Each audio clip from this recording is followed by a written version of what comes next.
Las Vegas. OJ Simpson's last robust discussion with his longtime lawyer was just before Easter, at the country club home Simpson leased southwest of the Las Vegas Strip. He was awake, alert and chilling, attorney Malcolm LaVergne recalled Tuesday. He's on the couch, drinking a beer and watching TV. And so that was the last time we had effective back-and-forth conversations. He's usually the one who keeps me up on the news, so we were just catching up on the news then.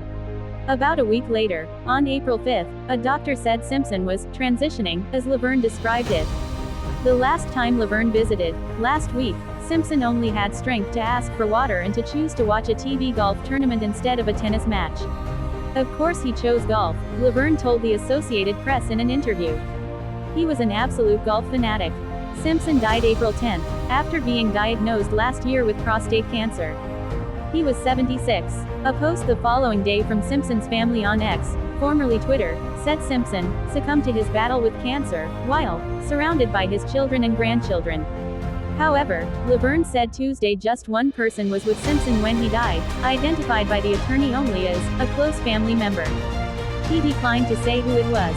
You have to remember that they've shared OJ with the world their entire lives, the attorney said of Simpson's surviving adult children of his first marriage, Arnell Simpson, now 55, and Jason Simpson, 53, and the children Simpson had with ex-wife Nicole Brown Simpson before she was killed in 1994, Sydney Simpson, 38, and Justin Simpson, 35. The family's social media post asked, during this time of transition, for privacy and grace. At first they shared good OJ. But still he was famous, LaVergne said. And then, in 1994 on, they kind of had to share bad boy OJ with the world. But at the end of the day, these children just lost a father. And they have the added burden that he is one of the most famous people on the planet, and who is polarizing and who is surrounded by controversy. LaVergne, who is handling Simpson's estate, shared details of his final meetings with the former football hero, movie actor, sportscaster, television pitchman and celebrity murder defendant who he has represented since 2009. He deflected a question about any possible deathbed confession by Simpson as an attempt to steer from somber to the sensationalism and the amusement. He said Simpson's body won't be studied for the effects of chronic brain trauma from possible effects of blows to the head during his 11 years as a running back in the NFL. Mr. Simpson, to my understanding, had expressed his wishes to his children, LaVergne said. And so they are going to act upon those wishes. Simpson wanted to be cremated, the attorney said, and, pending a decision from his family, there was no immediate plan for a public memorial. There's only been tentative discussions of a celebration of life, or ceremony, LaVergne said.